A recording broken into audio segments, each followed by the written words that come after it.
Hi నమస్తే welcome to Mara media. నేను మీ కేవీఆర్. పుష్ప 2 ఏ రేంజ్లో కలెక్షన్ల వర్షం కురిపించిందో చూస్తూనే ఉన్నాం.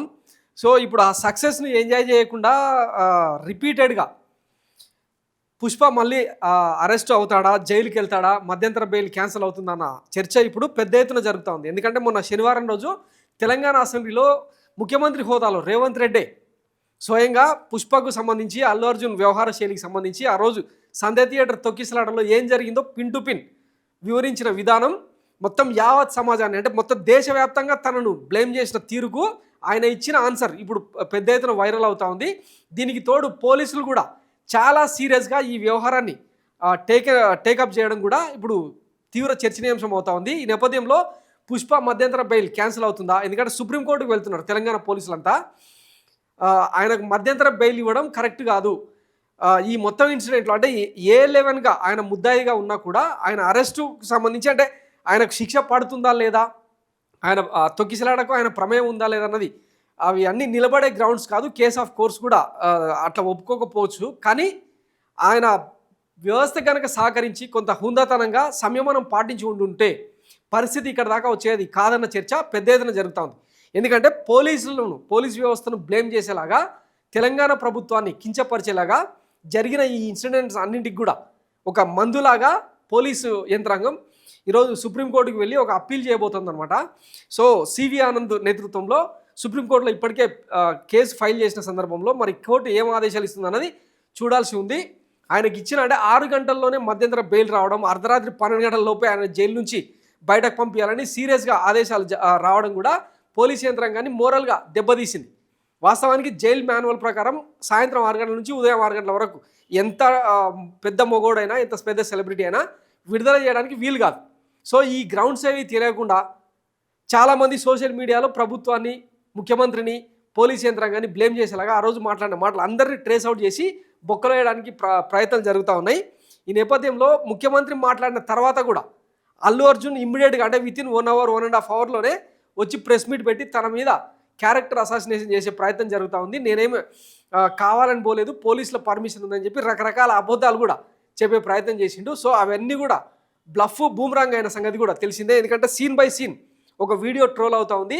ఆయన 3 కార్లలో, తన కూతురు, తన మామ ఒక కారులో, తన భార్య, కొడుకు ఇంకొక కారులో, తాను ఇంకొక కారులో, అంటే 3 కార్లు ఒకేసారి థియేటర్లోకి ఎంటర్ అవ్వడం, ఒక్కసారిగా అభిమానులందరూ మూగడం, ఈ మొత్తం ఇన్సిడెంట్కు అల్లు అర్జున్ వ్యవహార శైలి కారణం అన్నది ఈరోజు ప్రపంచానికి చూపించే విధంగా పోలీస్ యంత్రాంగమే స్క్రీన్లు పెట్టి ప్రొజెక్ట్ చేస్తూ ఉంది. వాస్తవానికి దీని మీద కూడా 2 రకాలుగా విడిపోయి అభిమాన సంఘాలు, ఇక రకరకాలుగా ప్రతిపక్ష పార్టీకి సంబంధించిన కార్యకర్తలు రకరకాలుగా డిస్కస్ చేసుకుంటూ ఉన్నారు. అదేంటంటే అసెంబ్లీలో కోర్టులలో జరగాల్సిన వాదనలు అసెంబ్లీలో జరగడం ఏంటి, పైగా స్క్రీన్లు పెట్టి పోలీసు వాళ్ళే ఈ నిజానిజాలను బయట చేయడం ఏంటి అని చెప్పి మాట్లాడుతున్న సందర్భంలో పోలీస్ వ్యవస్థను బ్లేమ్ చేసినందుకు కారణంగా, ఎందుకంటే కోర్టు వాస్తవానికి ఈ విచారణకు సహకరించి అనుకూలంగా వ్యవహరించి మీ వైపు నుంచి ఆర్గ్యుమెంట్ ఏంది అని అడిగి ఉంటుంటే ఆ రోజు మరి కోర్టు మధ్యంతర బెయిల్ ఇస్తుండనా లేదా అన్నది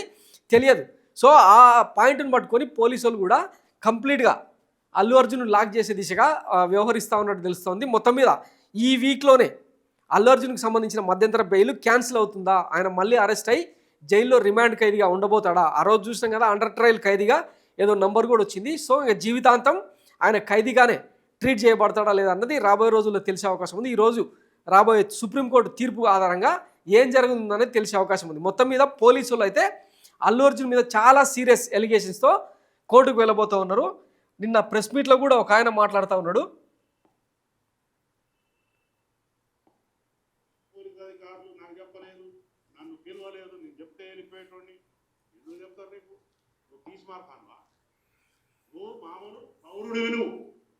you are a common citizen.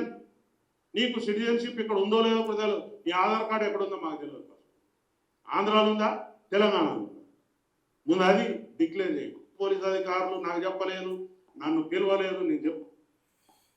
So ఈయన సస్పెండెడ్ ఆఫీసర్ అని చెప్పి ట్రోల్ జరుగుతూ ఉంది. అదంతా తర్వాత కానీ పోలీస్ యంత్రాంగమే ఒక వ్యక్తిని ఇట్లా ముందు పెట్టి అల్లు అర్జున్కి సంబంధించి అంటే డీఫ్రేమ్ చేసే ప్రయత్నం చేస్తూ ఉండడం కూడా ఆసక్తికర పరిణామం అనమాట. వాస్తవానికి పోలీసు వాళ్ళు ఏదైనా సరే బ్యాక్ ఎండ్లో ఎంత సీరియస్గా వర్కౌట్ చేసినా, ఎంత ఒక నిందితుడిని అణచివేసే కార్యక్రమం జరిగినా కూడా ఇట్లా బయటికి వచ్చి ప్రెస్ మీట్లు పెట్టిన దాఖలాలు అయితే పెద్దగా లేవు. కానీ ఒక సినిమాకు సంబంధించి ఒక సినీ ప్రముఖుడికి సంబంధించి ఇట్లా వచ్చి మాట్లాడడం అనేది ఇప్పుడు హార్ట్ ఆఫ్ ది ఇండస్ట్రీ అయిపోయిందనమాట.